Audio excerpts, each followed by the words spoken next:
આગળ વધીએ છીએ કેલોરીમેટ્રી। અગાઉ એક વખત જ્યારે આપણે શરૂ કરેલું હતું ચક્ર ત્યારે મેં એક વખત કેલોરીમેટ્રી શબ્દનો પ્રયોગ કરેલો હતો। પદાર્થની ઉષ્માની સ્થિતિ એનું માપન અથવા આખી એક શાખા છે એ કેલોરીમેટ્રી તરીકે ઓળખાય છે। જો કે આ માપનની જે પદ્ધતિ છે એના માટે પ્રોપર નામ કેલોરીમેટ્રી, મારે ટૂંકમાં લખવો તો કહેવાય કે ઉષ્માનું માપન। પદાર્થ પાસે ઉષ્માનું કેટલી ઉષ્મા, ખરેખર તો ઉષ્મા ઊર્જા પાછો વધારે સાચો શબ્દ। ઉષ્મા ને ઉષ્મા ઊર્જા વચ્ચેનો એક ભેદ કીધો હતો। ઉષ્મા પદાર્થ વડે ધારણ થાય કે ન થાય? ન થાય। અને ઉષ્મા ઊર્જા પદાર્થ વડે ધારણ થાય, યાદ છે ને? તો અહીંયા આપણે કે ખરેખર આપણે ઉષ્માનું માપન નથી કરતા, આપણે ઉષ્મા ઊર્જાનું માપન કરીએ છીએ। પણ આપણે મેં ત્યારે કીધું હતું કે ભાઈ ઉષ્મા અને ઉષ્મા ઊર્જા વચ્ચેનો ભેદ પછી આપણે ક્યાંય જોવાના નથી। સમજવા માટે તમારે ટેકનિકલી યાદ રાખવાનો કે ઉષ્મા ઊર્જા એટલે જે ધારણ થઈ શકે અને ઉષ્મા એટલે જે વિનિમય પામે, એટલે કે એક પદાર્થમાંથી બીજા પદાર્થમાં જાય તે। તો આ જે ખરેખર કેલોરીમેટ્રી આખું આ જ કંઈક સાધન છે। કેલોરીમીટર એના માપન માટેનું સાધન છે, પણ આ આપણે કે આ જે ઉષ્માનું માપન કેવી રીતે માપન કરતા, જેની મદદથી માપતા એને કહેવાય કેલોરીમીટર।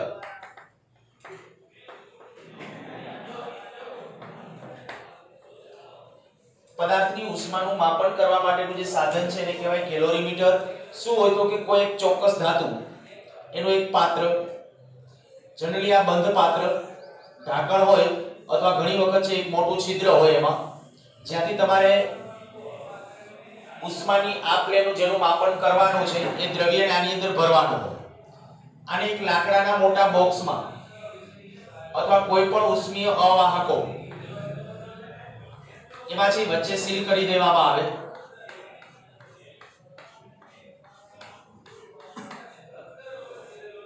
એક છિદ્ર રાખી અને આની અંદર એક થર્મોમીટર, એક છિદ્ર હોય અને એના મારફતે પારાવાળું આપણું જે થર્મોમીટર છે એ આની અંદર એન્ટર કરવામાં આવે। અહીંયા આપણે માની લઈએ કે આપણું આ થર્મોમીટર, તમારે આકૃતિ કઈ ડ્રો નથી કરવાની એટલે મેં ખાલી રફ આકૃતિ એમનો વિચારેલી છે। આ વચ્ચે એક ધાતુનું પાત્ર, માની લો કે તાંબાનું પાત્ર છે, જનરલી તાંબાનું પાત્ર હોય તો એ આદર્શ કેલોરીમીટર કહેવાય, પણ એવું જરૂરી નથી કે તાંબાનું જ પાત્ર હોય, બીજી કોઈ પણ ધાતુનું હોય તો ચાલે ખરા। તાંબુ છે એ ઉષ્માનું સારું એવું સુવાહક છે, ઝડપથી ગરમ થાય, એટલા માટે આપણે તાંબુ જનરલી છે કારણ કે ઉષ્માની આપલે ઝડપથી કરે। મેં તમને અગાઉના લેક્ચરો વખતે ઓલું સમજાવેલું હતું, આપણે આવું કીધું હતું ગાર્ડનમાં ખુલ્લા સમય માટે બે બેન્ચીસ છે, એક લાકડાની છે ને એક સ્ટીલની છે, કેના ઉપર બેસવાનું વધુ પસંદ કરાય? લાકડાની બેન્ચીસ ઉપર। પર ઈ રાત્રે બેસવું હોય તો સ્ટીલની બેન્ચીસ ઉપર।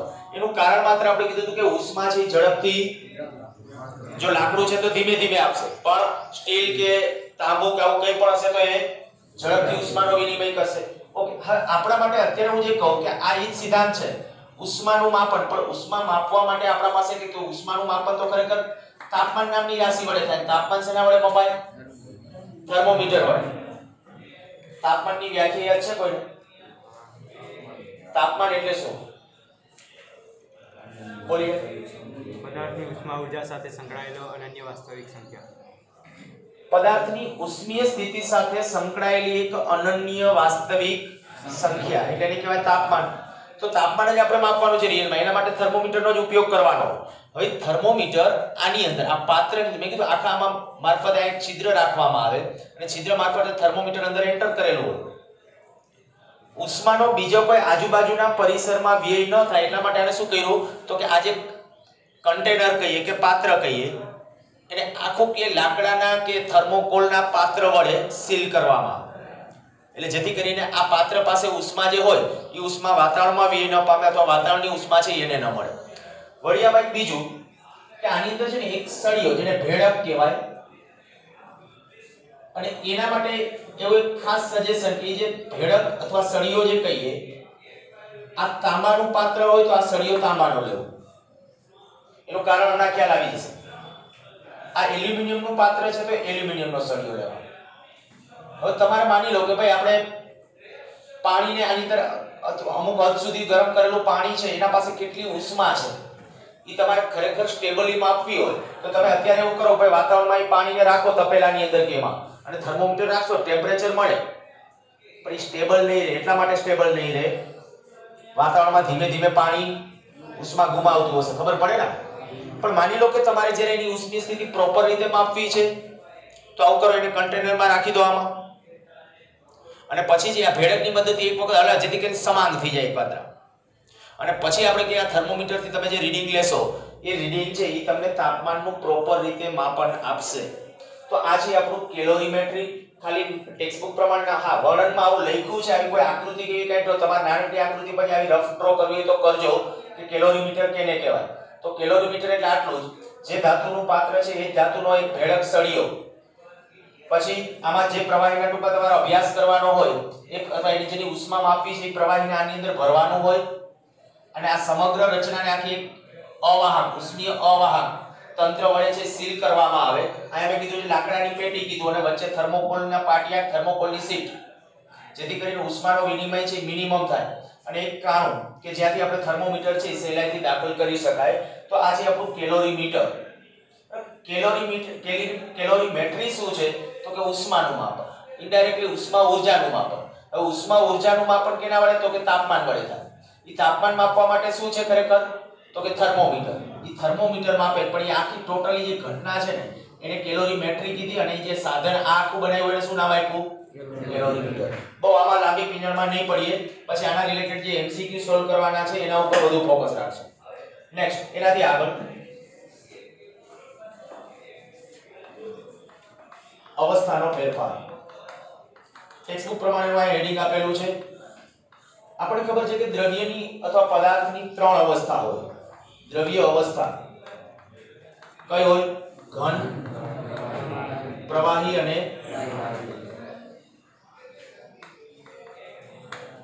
પણ કેટલાક કિસ્સાઓની અંદર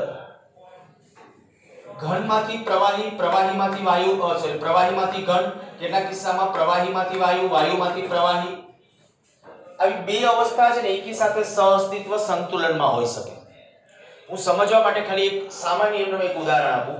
માની લો કે આની અંદર અથવા આપણે અત્યારે ખાલી એમાં કોઈ એક તપેલીની અંદર મેં આમાં બરફના ટુકડા મૂકેલા છે. 0 અંશ સેલ્સિયસ તાપમાને છે એવું માની લઈએ. આમાં એક થર્મોમીટર આપણે ઉપર રાખી દીધું છે. થર્મોમીટરનું રીડિંગ શું હશે? થર્મોમીટરનું રીડિંગ છે એ 0 અંશ વાળો બરફ છે. થર્મોમીટરનું રીડિંગ 0 અંશ સેલ્સિયસ હશે. હવે આને કાં તો વાતાવરણમાં ખુલ્લું મૂકી દો અથવા ધીમે ધીમે કોઈ બર્નરની જ્યોત વડે એક ધારી ઉષ્મા આપી, એક ધારી અને ધીમે ધીમે તો સ્પીડલી. આની અંદર તમે જો આ થર્મોમીટરનું અવલોકન સતત નોંધ કરવાનો પ્રયત્ન કરશો ને તો એવું જોવા મળશે કે પહેલા થર્મોમીટર 0 ઉપર જ દેખાશે. અહીંથી ખરેખર બર્નર વડે ઉષ્મા જતી હોય અથવા કદાચ વાતાવરણમાંથી ઉષ્મા અંદર શોષાતી હશે, છતાં પણ આનું થર્મોમીટરનું અવલોકન 0 ઉપર જ રહેશે. ક્યાં સુધી? તો કે જ્યાં સુધી આ બરફ સંપૂર્ણપણે પીગળીને સંપૂર્ણ પાણીની બની જાય ત્યાં સુધી. જો એની અંદર બરફના એકાદ બે ટુકડા હશે ને તો પણ એનું ટેમ્પરેચર 0 જ બતાવશે, અને રિયલમાં જે પાણી હોય ને એનું ટેમ્પરેચર 0 હોય. ઉષ્મા એને મળી છે તો ત્યારે છે ને આપણે કહી શકીએ બે અવસ્થા એકી સાથે સહઅસ્તિત્વ સંતુલનમાં છે. કઈ બે અવસ્થા? ઘન અને પ્રવાહી. બે અવસ્થા એકી સાથે અસ્તિત્વમાં છે. પદાર્થ ઉષ્મા આપીએ છીએ, ઉષ્મા શોષાય છે, પણ એ ઉષ્મા શોષીને એનું ટેમ્પરેચર વધતું નથી. ત્યારે જે આપણે કહીએ કે જે ઉષ્મા શોષાય ને એને કહેવાય એની રૂપાંતરણ ઉષ્મા. એનું બીજું નામ છે ગુપ્ત ઉષ્મા. આમ તો શબ્દ જેવો પસંદ કરેલો છે ગુપ્ત ઉષ્મા. મોટા ભાગે નહીતર આપણે આવું ફીલિંગ કરીએ છીએ કે ભાઈ કોઈ પણ પદાર્થને તમે ઉષ્મા આપો એટલે ટેમ્પરેચર વધે, થાય ને? પદાર્થને ઉષ્મા આપો ટેમ્પરેચર વધે. આ એવું થાય છે કે બરફને તમે ઉષ્મા આપો છો, ટેમ્પરેચર વધતું નથી, શરૂઆતમાં નથી વધતું. આ મેં કીધું 0 અંશ વાળો બરફ હોય, થર્મોમીટર રાખી દીધું 0 જ દેખાડશે. જ્યાં સુધી બધો બરફ પીગળી નહીં જાય ત્યાં સુધી કન્ટિન્યુઅસલી તમને આ કન્ડિશન જોવા મળશે. થર્મોમીટર 0 જ બતાવશે. પણ પછી શું થશે તો કે હવે એક વખત બધું પાણી બની ગયું ને, હવે થર્મોમીટરનો પારો બનશે ઉપર ચડવા.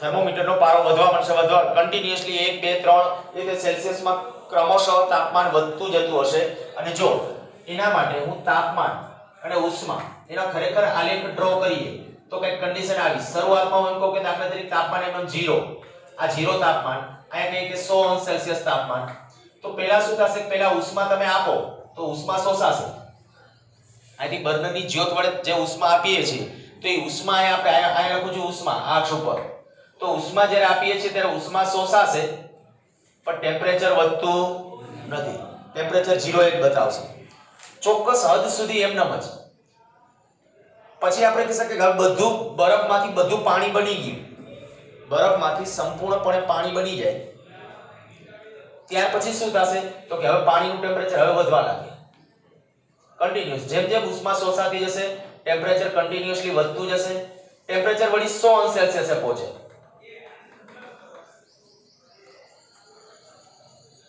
આ પાત્રની અંદર આપણે કીધું કે પાણી ઉકળવા માંડ્યું માની લો બરફમાંથી પહેલા પાણી બની ગયું પાણીનું હવે તાપમાન વધીને 100 એ પહોંચ્યું જેવું 100 એ ટેમ્પરેચર પહોંચે ને એટલે 100 અંશ સેલ્સિયસે પાણી હોય ને પાણીમાંથી વરાળ બનતી હોય એટલે પહેલા હવે શું થશે તો કે આ પાત્રમાંથી પાણીમાંથી વરાળ બનશે પણ ત્યારે એનું ટેમ્પરેચર વધે નહીં તમે કદાચ આની અંદર તમે થર્મોમીટર રાખેલું હોય તો એ થર્મોમીટર 100 અંશ સેલ્સિયસ જ બતાવે મેક્સિમમ ત્યાં એટલે ટેમ્પરેચર નહીં વધે એટલે પાછું આપણે કહી શકીએ આવી આ અચળ સ્થિતિ આવી જાય 100 અંશ સેલ્સિયસ જેટલો આ 100 અંશ સેલ્સિયસ ગણીએ છીએ તો 100 અંશ સેલ્સિયસ તાપમાન લગભગ પાછું એમનો અચળ તો જો આ જગ્યાએ બે અવસ્થા અસ્તિત્વમાં છે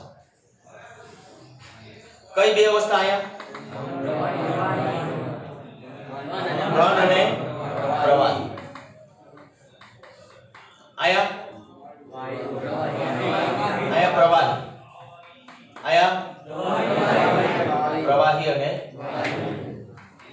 ટૂંકમાં આ જગ્યાએ છે ને એનો અવસ્થાનો ફેરફાર થાય છે અને જે અવસ્થાનો ફેરફાર થતો હોય ત્યારે ચોક્કસ મૂલ્યની એક ઉષ્મા શોષાય એ ઉષ્મા એટલે આપણે શું કહેવાય ગુપ્ત ઉષ્મા અથવા રૂપાંતરણ ઉષ્મા ખાસ આ શબ્દ મગજમાં રાખજો રૂપાંતરણ ઉષ્મા અથવા ગુપ્ત ઉષ્મા તો જેમ આપણે ઓલું એક સમીકરણ લીધું અહીંયા આપણે અત્યારે કીધું હતું કે S બરાબર delta Q m delta T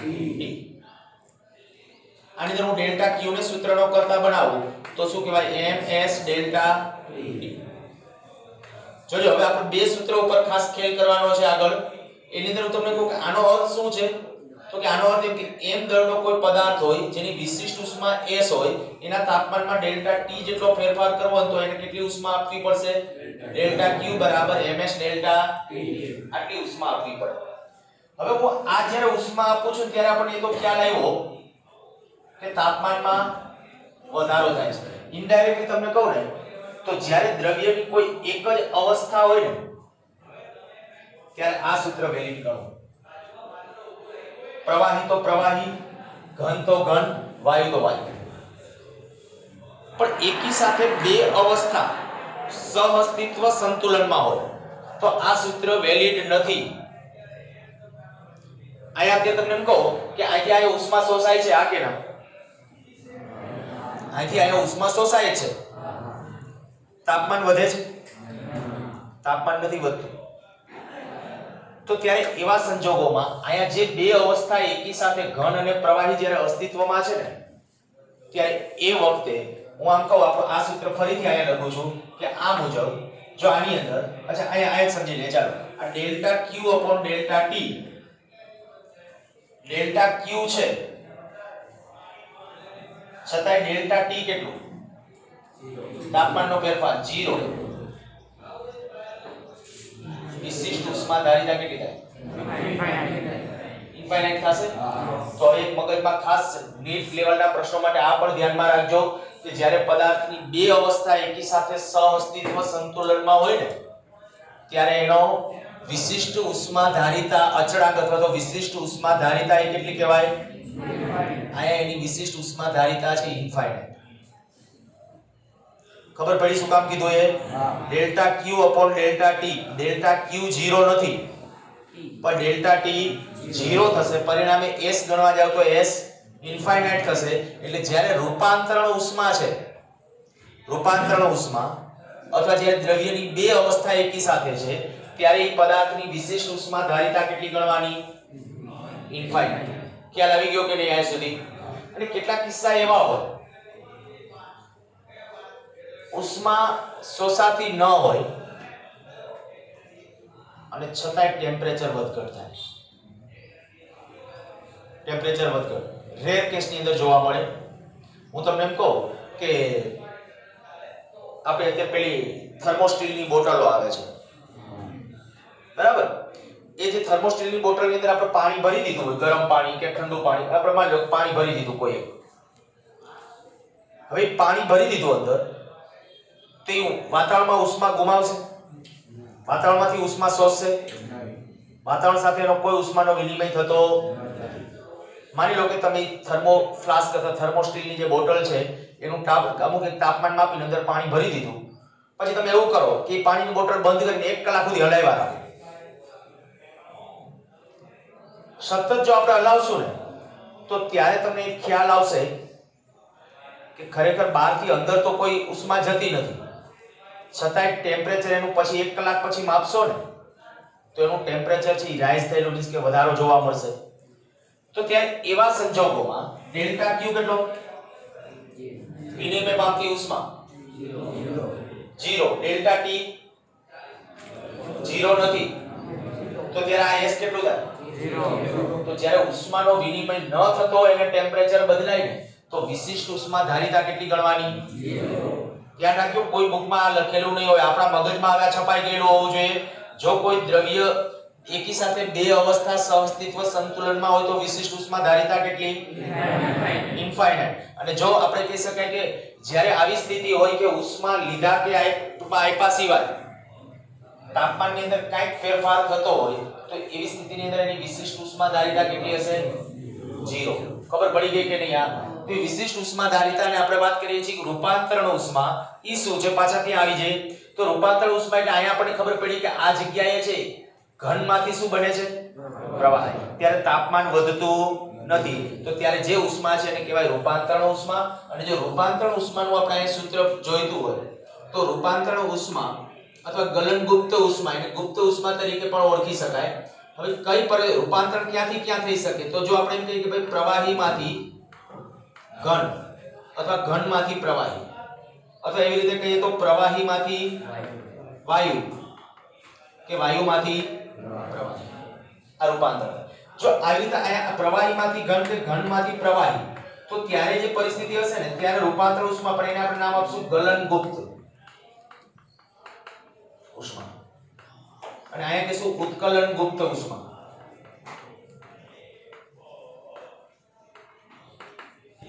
ખરેખર ગલન એટલે પીગળવું, બીજું ઠારણ કહેવાય. ઠારણ ગુપ્ત ઉષ્મા પણ બોલી શકાય, પણ આના માટે એ શબ્દ પ્રચલિત નથી. આપણે ગમે ત્યારે બોલીએ ગલન ગુપ્ત ઉષ્મા તો ગલન એટલે પીગળવું, તો ખાલી આવો અર્થ નહીં કરી નાખતા કે ઘન પદાર્થ છે કે બરફ પીગળીને પાણી બને, પાણી જામીને બરફ બને તો ત્યારે જે જરૂરી ઉષ્મા છે ને એને શું બોલાય? ગલન ગુપ્ત ઉષ્મા જ બોલાય. જો આના આધારે હું એક સૂત્ર આયા લખું, જેમ આયા લખ્યું કે Q બરાબર અથવા ડેલ્ટા Q બરાબર ms ડેલ્ટા T, એની જેમ આના માટેનું જે ગુપ્ત ઉષ્મા એના માટેનું જે સમીકરણ છે તો આપણે કહીએ કે ડેલ્ટા Q બરાબર n l. આયા આ l બરાબર delta Q upon latent heat. ગુપ્ત ઉષ્મા એટલે એને કહેવાય લેટન્ટ હીટ. આ L જે છે આમાં જેમ આપણે કે વિશિષ્ટ ઉષ્મા ધારિતા એટલે શું હતું? S. આયા L દ્રવ્યનો જથ્થો છે પણ આપણે ખબર ત્યાં ઉષ્મા શોષણ ટેમ્પરેચર વધે, અહીંયા ઉષ્મા શોષણ ટેમ્પરેચર કાંઈ ફેરફાર થતો નથી. એટલે સૂત્ર આપણું ડેલ્ટા Q બરાબર m * L. તો આ L છે એને કહેવાય ગુપ્ત ઉષ્મા અથવા ગલનગુપ્ત ઉષ્મા અથવા ઉત્કલનગુપ્ત ઉષ્મા. હું વ્યાખ્યા બોલું છું, એકવારમાં યાદ કરજો, ખાસ કેવી રીતે યાદ રાખવાની છે જોજો. આ દર પહેલા કહેશું એકમ, પણ એકમ દર કેનું? તો કે તાપમાન બદલાયા સિવાય કાં તો પ્રવાહીમાંથી ઘન કાં તો ઘનમાંથી પ્રવાહી એમાં રૂપાંતરણ થવા માટે જે ઉષ્મા જરૂરી છે એને કહેવાય એની ગલનગુપ્ત ઉષ્મા. જો ખાલી પેલા ગુપ્ત ઉષ્માની વ્યાખ્યા એમ કેવી હોય તો આટલું જ. એકમ દળના પદાર્થ નું તાપમાન બદલ્યા સિવાય તેની એક અવસ્થામાંથી બીજી અવસ્થામાં રૂપાંતરણ કરવા માટે જરૂરી ઉષ્માના જથ્થાને તેની ગુપ્ત ઉષ્મા અથવા તો રૂપાંતરણ ઉષ્મા કહે છે. યાદ રહે. ફરીથી એકવાર. એકમ દળના પદાર્થના તાપમાનમાં ફેરફાર કર્યા સિવાય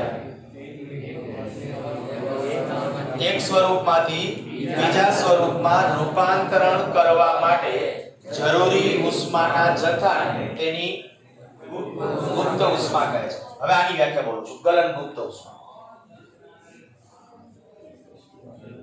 એકમ દળના ઘનનું પ્રવાહીમાં કે પ્રવાહીનું ઘનમાં તાપમાન બદલ્યા સિવાય રૂપાંતરણ કરવા માટે જરૂરી ઉષ્માના જથ્થાને તેની ગલનગુપ્ત ઉષ્મા કહે છે. ટૂંકમાં ગલન વખતે આ સ્પષ્ટ કહી દેવાનું, પ્રવાહીનું ઘનમાં કાં તો ઘનનું પ્રવાહી. પણ એકમ દળ તો ખરું જ. તો ઉત્કલન ગુપ્ત ની આવડે કે નહીં? એકમ દળના પ્રવાહીનું વાયુમાં કે વાયુનું પ્રવાહીમાં રૂપાંતરણ તાપમાન બદલ્યા સિવાય રૂપાંતરણ કરવા માટે જરૂરી ઉષ્માના જથ્થાને તેની ઉત્કલન ગુપ્ત ઉષ્મા કહે છે. ખબર પડી ગયા? અને આ જે છે અહીંયા આપણે કેવું તો કહીએ કે ભાઈ અહીંયા ઘન પદાર્થમાં કે પ્રવાહ બે અવસ્થા એકયારે સહઅસ્તિત્વ સંતુલનમાં છે. તો આને મારે એમ કહ્યું કે આ પ્રવાહી છે એનું ગલન બિંદુ આ કહેવાય, ઉત્કલન બિંદુ આ કહેવાય. આનું ગલન પ્રવાહી માટે આપણે કહીએ તો પાણી છે, ચાલો પાણી છે તો પાણીનું ગલન બિંદુ કેટલું? 0 સેલ્સિયસ. અને પાણી છે એનું ઉત્કલન બિંદુ કેટલું? 100 સેલ્સિયસ. હવે એમાં છે ને ઉત્કલન અને ગલન બિંદુ આ બંને પ્રેશર ઉપર પણ ડિપેન્ડ કરે, દબાણ ઉપર આધારિત છે. જે તે પદાર્થ માટે કોઈ પણ પદાર્થ માટે ગલન બિંદુ કે ઉત્કલન બિંદુ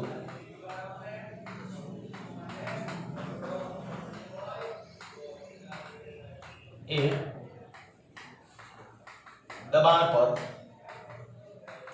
આધાર રાખે છે. કદાચ થોડું ઘણું તમે એના વિશે ભણી ગયા છો. હું તમને એક કારણ પૂછું. આમ કે ભાઈ આપણે રસોઈ બનાવવા માટે ખાલી તપેલીનો ઉપયોગ કરીએ તો એમ કે શાક બનાવવા માટે ચાલો, અને એને બદલે પ્રેશર કુકરનો ઉપયોગ કરીએ, કેમાં સહેલાઈથી શાક રાંધી શકાય? કારણ કોઈ સમજાવી શકો?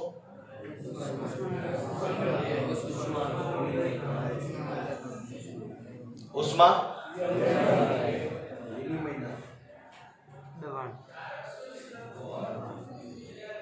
પ્રેશર કુકરની અંદર છે ને પ્રેશર વધે, એને પરિણામે શું થાય? પાણીનું ઉત્કલન બિંદુ ઊંચું જાય. ટેક્સ્ટબુક ની અંદર એક સાદો એક્સપેરિમેન્ટ આપ્યો છે. હું પહેલા એની વાત કરું એટલે ઓટોમેટિકલી એ વસ્તુ ક્લિયર થાય. માની લો કે આવું કોઈ કાચનું કે એવું પાત્ર છે,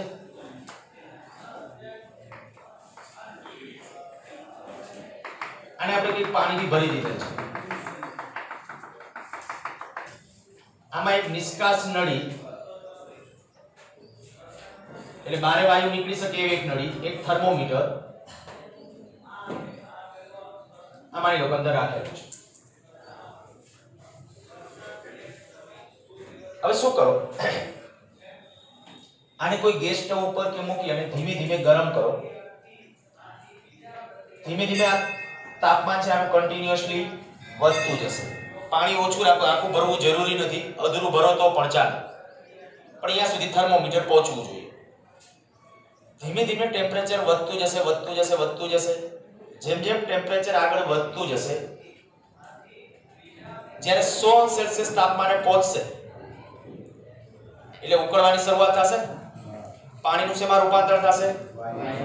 વાયુ મીન્સ કે વરાળની અંદર થાય આવું પાણીનું વરાળમાં રૂપાંતર થશે અને તમે આ નિષ્કાશ નળી મારફતે વરાળ બહાર આવતી જોઈ શકશો ત્યારે અંદર પાણીની પરિસ્થિતિ જોશો ને તો આવું હશે જ્યારે 100 થર્મોમીટર જ્યારે 100 સેલ્સિયસ બતાવે ને ત્યારે આની અંદર છે મોટા પાયે અંદર પરપોટા ક્રિએટ થતા હશે પાણી આપણે તપેલામાં ઉકળતું જોયું હશે જોયું છે ને તો જ્યારે 100 સેલ્સિયસ તાપમાને પહોંચે ત્યારે અંદર છે આપણે કે પરપોટા ક્રિએટ થતા ઉકળતું પાણી માટે આપણે જોયું છે હવે માની લો કે એ વખતે જ્યારે પાણી ઉકળે છે એકાએક તમે આવું કરો કે આ નિષ્કાશ નળી બંધ કરી દો આથી વાયુ નીકળવા ન દો બર્નરની જ્યોત એમ ચાલુ રાખો જેવો તમે આ નિષ્કાશ બંધ કરશો ને ગમે એના વડે અંદર ઓલા પરપોટા થવાનું બંધ થઈ જશે એનો અર્થ કે પાણી ઉકળવાનું બંધ થઈ ગયું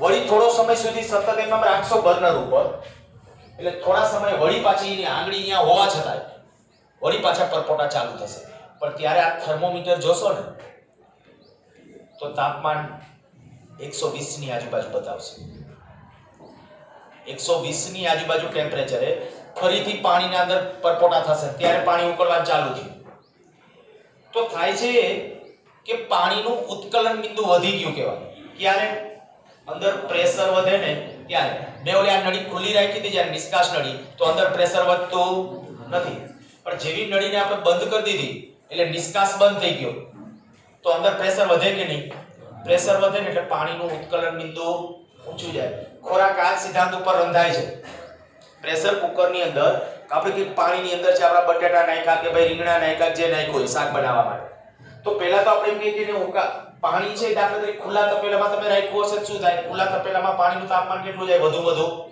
100 જાય પણ પ્રેશર કુકરની અંદર ખબર પડે કે નહીં પ્રેશર કુકરની અંદર છે ઈ નહીં પછી તો એમાં તો કેટલું આ તો આપણે મેં કીધું ખાલી તમે કાચનું પાત્ર હતું એટલે પણ જેટલું જેમ દબાણ વધારો ને એમ એની જે કેપેસિટી હોય પછી કુકરનો બ્લાસ્ટ થાય પણ એ જે સ્થિતિ ભાઈ એની અંદર તમે જે કેપેસિટી વાળું બનાવવા માંગતા હોય એ પ્રમાણે એની અંદર ઓલી જે ઉપરની આપણે શું કહેવાય સિસોટી સીટી એ સીટી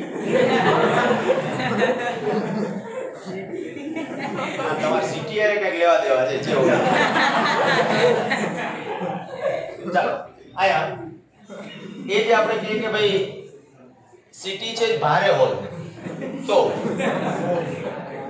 તાત્કાલિક છે રસોઈ બની જાય થાય ને એવું કે ન થાય ભારે હોવાથી થાય શું તો કે આ પ્રેશર છે અંદર જાજુ ક્રિએટ થશે જાજુ પ્રેશર ક્રિએટ થશે તો અંદર દબાણ જાજુ વધ્યું એટલે ઇનડાયરેક્ટલી અર્થ એવો થઈ ગયો કે અંદર ઉત્કલન બિંદુ વધારે ઊંચું જશે અને પાણી છે 140 કે 160 ત્યાં ઉકળે અને સહેલાઈથી અંદર રહેલા જે બટેટા છે તો બટેટા બફાઈ જશે ખબર પડી કે નહીં આ એના માટે એટલે પ્રેશર કુકરનો આ સિદ્ધાંત છે કારણ કે પ્રેશર કુકર એટલે હવે તમને કદાચ કોઈ પૂછે કે પ્રેશર કુકરની અંદર એવી કઈ પ્રક્રિયા થાય છે કે સહેલાઈથી ખોરાક રાખતો કે આપણે શું કરીએ છીએ પાણીનું ઉત્કલન બિંદુ ઊંચું લઈ જઈએ છીએ કેવી રીતે ઊંચું લઈ જઈએ છીએ દબાણ વધારી અચ્છા આનાથી થોડો ઉલટો પ્રયોગ કરીએ આપણે એવું કરીએ કે ભાઈ અને બર્નર ઉપરથી હટાવી દો ગરમ ઉકળવા માંડ્યું હતું બર્નર ઉપરથી આપણે લઈ લીધું થોડી વાર એમને રહેવા દો તાપમાન થોડું નીચું જવા દો દાખલા તરીકે 90 સેલ્સિયસ કે એમ કંઈક તાપમાન પહોંચ્યું થર્મોમીટરનું તાપમાન જ્યારે 90 સેલ્સિયસ જેટલું પહોંચે એ વખતે આ બધું કાઢી બંધ કરી અને ફ્લાસ્કને ઊંધો કરી નાખો ઊંધો એટલા માટે કે પાણી સહેલાઈથી રેડી શકે એટલે બાકી ઊંધો કરવો જરૂરી નથી એ મોટું ટૂંકા હવે ક્યાંય નિષ્કાશ બંધ ટૂંકા કોઈ પ્રકારે વરાળ કે કાંઈ બહાર અંદરથી બહાર નીકળવું ન જોઈએ અને હવે તમે આના ઉપર ઠંડુ પાણી રેડશો ને વળી પાછા પરપોટા થવાનું ચાલુ થશે પાછું પાણી 90 અંશે ઉકળવાનું ચાલુ થયું રિયલમાં આપણે જે કહીએ છીએ ઉત્કલન બિંદુ કેટલું હોય પાણીનું આપણે પાણીને 120 એ ઉકાળી શકીએ 160 એ ઉકાળી શકીએ 90 એ ઉકાળી શકીએ પણ 90 એ ઉકળવાનું કારણ શું તો કે 90 એ ઉકળવાનું કારણ એ કે અંદર જે વાતાવરણનું દબાણ છે એના કરતાં દબાણ ઘટે શું કામ તો કે ઓલું 100 એ જ્યારે ટેમ્પરેચર લઈ ગયા હતા ને ત્યારે અંદર બાષ્પ બની હતી અંદર ઈ ગરમ હતી એટલે જગ્યા એને રોકેલી હોય વધારે હવે જેવું તમે એને બંધ કરી પાત્ર બંધ કરી દીધું અને ઠંડુ પાણી રેડો એટલે ઓલી બાષ્પ છે ઈ ઠરીને પાણી બની જશે તો અંદર દબાણ હલકું થયું કે નહીં વાતાવરણના દબાણ કરતા દબાણ ઘટે ને તો ઉત્કલન બિંદુ નીચું આવે તો પાણી કેટલાય ઉકળશે તો કે 100 ને બદલે 80 કે 90 એ પણ ઉકળે ખબર પડી કે નહીં યાર અને આના કારણોથી જ આપણે કહીએ કે જો પહાડી વિસ્તારો હોય વધારે ઊંચાઈ આવેલા હોય ને તો અહીંયા ખોરાક રાંધવા માટે ફરજિયાત પ્રેશર કુકરનો ઉપયોગ કરવો પડે ત્યાં આપણે કઈ ખુલ્લા પાત્રની અંદર રસોઈ કરવી હોય તો ખૂબ વાર લાગે અને એનું માત્ર રીઝન આ ખુલ્લા પાત્રની અંદર કારણ કે ઉત્કલન બિંદુ કેવો વયું ગયું હોય નીચે વયું ગયું તો બહુ વાર લાગે ઊર્જાનો ખોટો વ્યય થાય તો આ એના માટેના કેટલાક કારણો છે આ બધું ટેક્સ્ટ બુક ની અંદર વર્ણનમાં આપેલું છે મેં અત્યારે એને બધું આમ વર્ણનાત્મક છે આખું બધું લખવું એ પોસિબલ નથી એટલે બધું લખતો નથી તમારે વાંચવું હોય તો તમે એમાં વાંચી શકશો પાછા અહીંયા આવી જઈએ હવે આપણા માટે આ ધ્યાન રાખીએ કે ઉત્કલન ગુપ્ત કે ગલન ગુપ્ત ઉષ્મા જે હું તમને કહું છું બીજું આપણા માટે આ કામનું સૂત્ર ને એટલે આ Q ml ઘણી વખત ડેલ્ટા Q બોલશું ક્યારેક Q બોલશું પણ આને કહેશું વિનિમય પામતી ઉષ્મા શું બોલશું વિનિમય પામતી ઉષ્મા આની અંદર આ જે છે એ વિનિમય પામતી ઉષ્મા છે પણ આ ઉષ્માનો વિનિમય થાય અને ટેમ્પરેચર વધશે આ ઉષ્માનો વિનિમય થાય અને ટેમ્પરેચર બદલાતું નથી ખ્યાલ આવી ગયો કે નહીં યાર અને ત્યારે અહીંયા m શું છે દ્રવ્યનો જથ્થો અને L છે ઈ લેટન્ટ હીટ ગુપ્ત ઉષ્મા એના ઉપરથી L છે લેટન્ટ હીટ અને એમાં આના માટે જ્યારે વાત હોય પ્રવાહીમાંથી વાયુ કે વાયુમાંથી પ્રવાહી તો એને LV તરીકે લખાય છે વેપોરાઇઝેશન એના ઉપરથી અને ફ્યુઝન ઠારણ એના ઉપરથી LF ગલનગુપ્ત ઉષ્માની સંજ્ઞા છે ઈ LF છે ફ્યુઝન એટલે ઠારણ પાણી છે ઠરે એટલે બરફ બને થાય ને તો એના ઉપરથી બરફ અને પાણીનું જે રૂપાંતરણ ઉષ્મા છે એના માટે LF તરીકે આપણે ઓળખીએ છીએ અને પ્રવાહી અને વાયુનું જે રૂપાંતરણ છે એના માટે આપણે ઓળખીએ છીએ એને LV તરીકે ઓળખીએ છીએ પાણી માટે ગલનગુપ્ત ઉષ્મા પાણી માટે જો ગલનગુપ્ત ઉષ્મા કહીએ LF તો એ 33 અને વરાળ માટે ગણીએ તો 540 એકમ આપણે આનો બનાવવો હોય તો આનો એકમ જૂલ પ્રતિ ગ્રામ જૂલ પ્રતિ કેજી કેલેરી પ્રતિ કેજી કેલેરી પ્રતિ ગ્રામ આ જે મેં અત્યારે લખ્યા છે ને એ આપણે કહીએ કિલો કેલેરી પ્રતિ કેજી અથવા બીજો એકમ લખો તો કેલેરી પ્રતિ ગ્રામ અહીંયા એ જ રીતે કિલો કેલેરી પ્રતિ કેજી अच्छा आप बोल છે 80 हो 80 આવશે 80 કિલો કેલેરી પ્રતિ કેજી अच्छा 80 કિલો કેલેરી છે જૂલમાં ટ્રાન્સફર કરવું હોય તો 4.186 80 ગુણ્યા એટલે કેટલું થશે આશરે 330 ની નજીક કેટલું 333 કિલો જૂલ પ્રતિ કેજી 540 ગુણ્યા કરો 4.186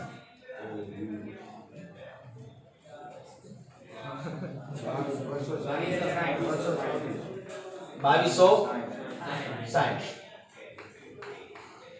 કિલો જૂલ પ્રતિ એ છે એકમોમાં ને એમાં થોડું ધ્યાન રાખજો નહીતર એમાં છે ને તમને થોડું આડાવડું ને એવું બધું થતું નહીતર જોવા મળશે આપણે આ બે આંકડાઓ અત્યારે યાદ રાખેલા છે એક ઓલા આંકડાઓ યાદ રાખ્યા હતા પાણીની વિશિષ્ટ ઉષ્મા એકમ કયો હતો કેલેરી પ્રતિ ગ્રામ સેલ્સિયસ પછી ઈ ની બરફ અને વરાળ માટે 1/2 હતું અને અહીંયા તમારે કેલેરી પ્રતિ ગ્રામમાં યાદ રાખો કેટલું 80 આ કિલો કેલેરી પ્રતિ કેજી લખ્યું છે આ કિલો બે જગ્યાએ કાઢ નાખો તો કેલેરી પ્રતિ ગ્રામે કહેવાય તો કેલેરી પ્રતિ ગ્રામ ઈ કેટલા 80 આ ગુપ્ત ઉષ્મા છે અને ઈ જ રીતે આપણે કહી શકીએ આ ગુપ્ત ઉષ્મા પણ આને ઉત્કલન ગુપ્ત ઉષ્મા કહેવાય પાણી માટે ઈ કેટલી 540 કેલેરી પ્રતિ ગ્રામ. આપણે કેલેરી પ્રતિ ગ્રામ નું મગજમાં યાદ રાખો, પછી આડાવડા જે રૂપાંતરણો કરવાના હોય ત્યારે રૂપાંતરણો તમારાથી થઈ જશે. હવે હું એક બીજી વસ્તુ તમને અહીંયા કહું. ઇનડાયરેક્ટલી આપણે પાણી કરતા વરાળ ફીલ કરેલું છે કે પાણી કરતા વરાળ વધુ દજાડે છે. 100 અંશે ઉકળતું પાણી હોય, કદાચ એની અંદર છે ને તમે આમ ઝડપથી આંગળી નાખી બહાર લઈ લેશો ને તો બહુ વાંધો નહીં આવે. પણ દાખલા તરીકે ક્યાંક પ્રેશર કુકરની સીટી પડતી હોય, તમારું મોઢું આજુબાજુમાં હોય, તો તમે ફીલિંગ કર્યું હોય ક્યારે કે ઘણી વખત કેવી બળતરા થાય, બરાબર? હા, ના, આ તો કેટલી જ ગરમ છે આખી, એમ કે સોરી ચા જ આખી ગરમ છે એના જેવું કહેવાય, ખાલી કેટલી નહીં. જો શું છે આ ખરેખર પરિસ્થિતિ શું છે, પહેલા આટલું સમજો. આપણા પાસે 1 કિલો બરફ છે, માની લો 1 કિલો બરફ છે. હવે હું પહેલા 1 કિલો બરફને ઉષ્મા આપું એટલે બરફે ઉષ્મા શોષશે.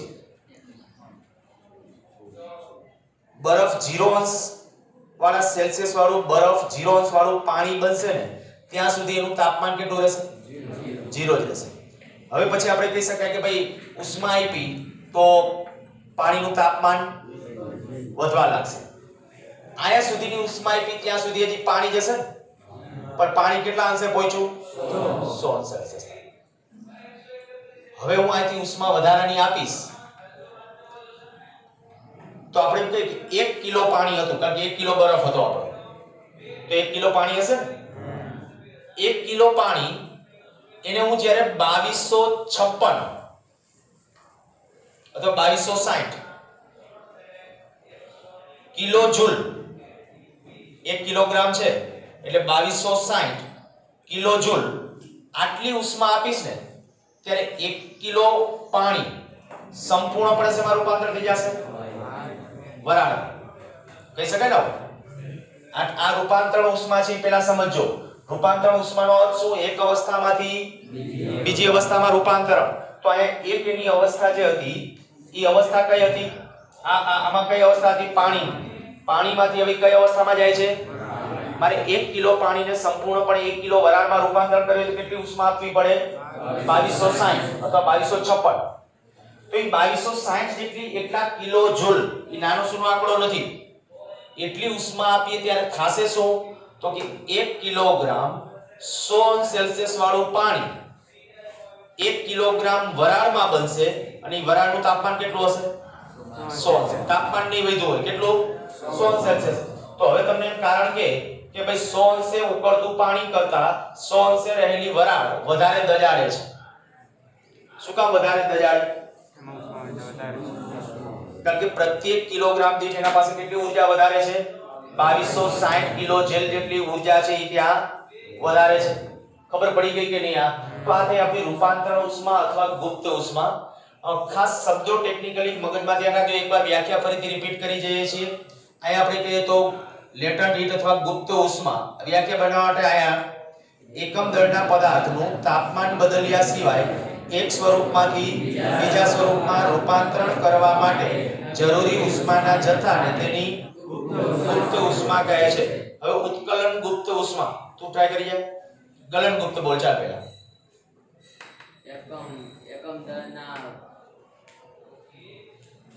એકમ દળના પદાર્થના તાપમાનને બદલ્યા સિવાય ઉષ્માના જથ્થાને. પણ ગલનમાં કઈ રૂપાંતરણ ઉષ્મા આવશે? કયું રૂપાંતરણ આવશે? પ્રવાહીમાંથી ઘન અને ઘનમાંથી પ્રવાહીમાં રૂપાંતર કરવા માટે તાપમાનના ફેરફાર સિવાય જે ઉષ્મા આપવી પડે તેને ઉત્કલન. ઓકે, સમજૂતી સાચી છે. શબ્દો ખાલી પ્રોપર થોડા ગોઠવવા પડે. આવું કે શું? એકમ દળના પ્રવાહીનું ઘનમાં કે ઘનનો પ્રવાહી તાપમાન બદલ્યા સિવાય રૂપાંતરણ કરવા માટે જરૂરી ઉષ્માના જથ્થાને તેની ગલનગુપ્ત ઉષ્મા કહે છે. પાણી માટે આ ગલનગુપ્ત ઉષ્મા 80 કિલો કેલેરી પ્રતિ કેજી છે.